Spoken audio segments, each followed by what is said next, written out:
Hello children, how are you all? I hope you did lot of masti and dhamal in your winter breaks. Now get back to your studies. Get serious about your studies. So today I'll explain you the poem Home They Brought a Warrior Dead that has been written by Lord Alfred Tennyson. Lord Alfred Lord Tennyson remains one of the most renowned poets of all time. In the poem, Home They Brought Her Warrior Dead, the widow had lost the love of her life and was left to raise a child alone. Having lost his father and close friend, Tennyson was well aware of the pain of losing someone. Tennyson was well acquainted with sufferings, and his poetry offered comfort to many others because it revealed the losses that he had been through himself. For this reason, Tennyson remains one of the most influential poets of all time.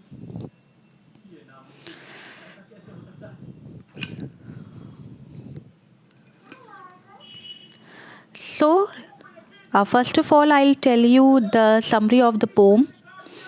Tennyson imagines that a lady of high birth in ancient times received the dead body of her husband, who was a soldier and killed in the battle.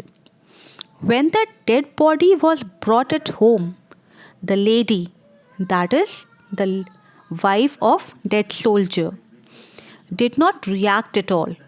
She did not lament, she neither fainted nor cried. The terrible shock stunned her. The people who were present there were concerned about the lady.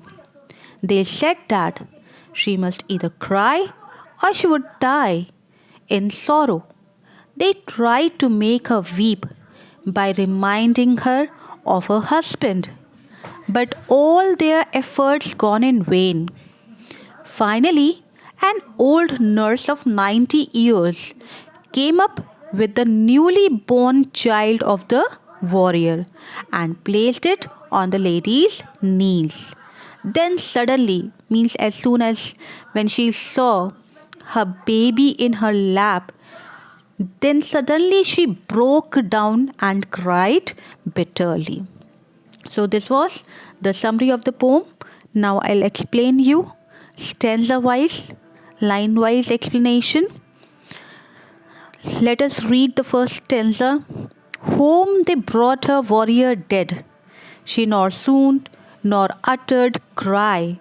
All her maidens watching said, she must weep or she will die. Here the speaker describes the reaction of a woman when her dead husband was brought back to her. Her grief is so overwhelming, she cannot even cry. She didn't faint or make even a noise.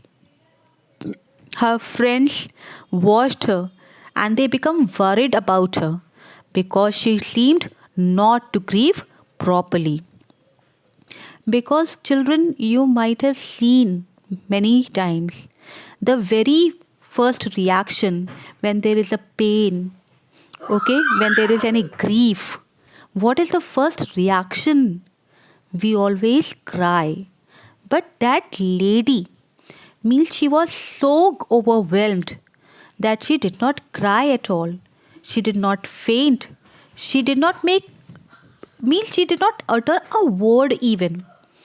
Her friends, means the people those who were present over there, was watching her and they became worried about her because it seemed means she seemed not to grieve properly.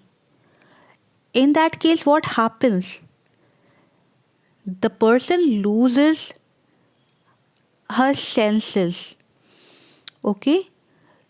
If you if there is a pain in your heart, not a physical pain, but there is a lot of grief in your heart, what happens and you are not reacting, you are not saying any word, okay, in that case it becomes very hard. The emotion should come out.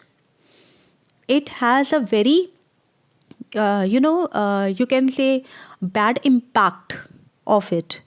So that is why the people, those who were present over there, were worried because she seemed not to grieve properly. They thought she might die if she did not weep as she should. They believed that if this woman did not grieve, the pain she refused to let out would eventually kill her. In the second stanza, then they praised him soft and low, called him worthy to be loved, truest friend and noblest foe, yet she neither spoke nor moved. As in many instances of death, the people around the dead man praised him. They talked about his life, about the good that he did. They called him worthy to be loved, and they talked about the kind of friend he was to them.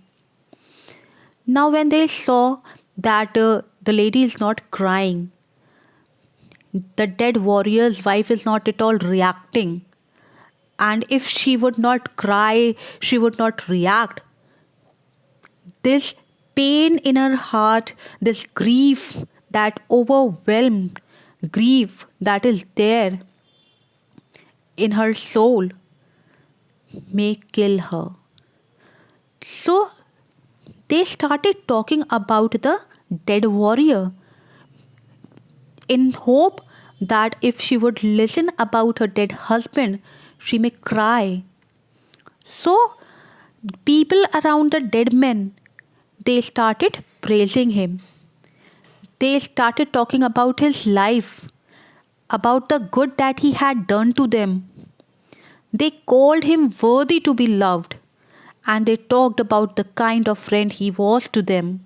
Means they started discussing about the dead soldier. Ki what type of a person he was. He was so loving. He was a good friend.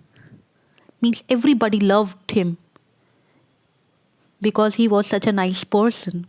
And they were discussing all this thing in front of the lady, so that maybe possible that may force her to cry. They called him true and noble. Yet, as the people around her grieved and spoke memories, the wife of the dead man could not speak nor move. Means they were just making an effort to make her cry, but this effort did not work. As she did not cry, she did not utter a word, nor she moved. She remained still. No one knew what was going on in her mind, but she seemed to be in a state of shock. No amount of reminiscence seemed to bring tears to the widow's eyes. She was yet unmoved. Perhaps she was unable to accept the death. Means she loved her husband so much that she was not able to accept that her husband has died.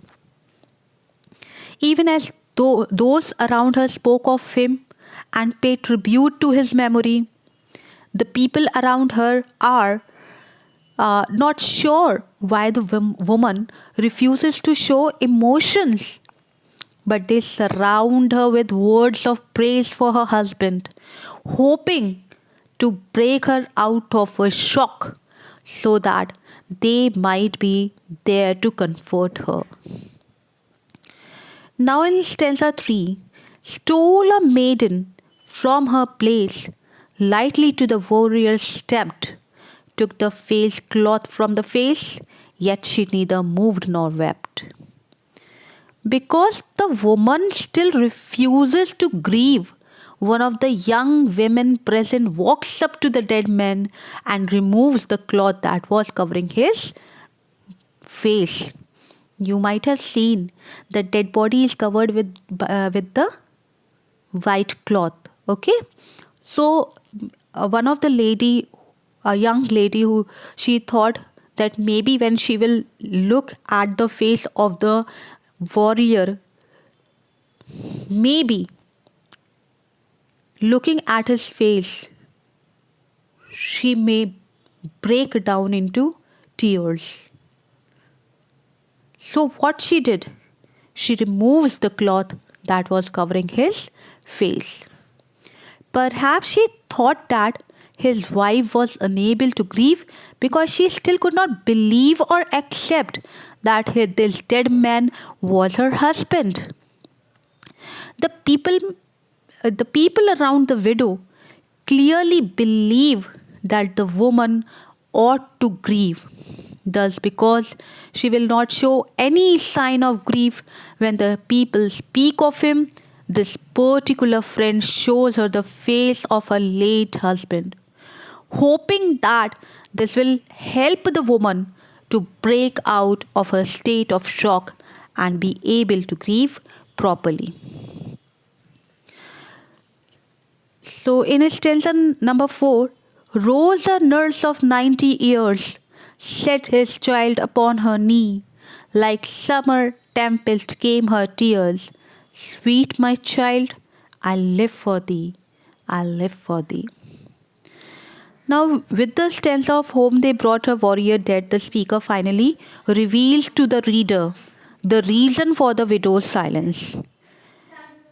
She has not been unfeeling or careless of her husband's death. She has not even been in shock or disbelief like the people around her thought. Rather, she has been paralyzed with fear. She did not think about her own pain at losing her husband. Rather, she thought of poor child.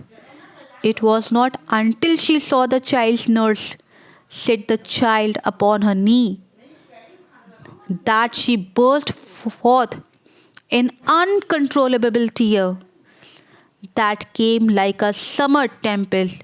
She cried out, Sweet my child, I live for thee, I live for thee.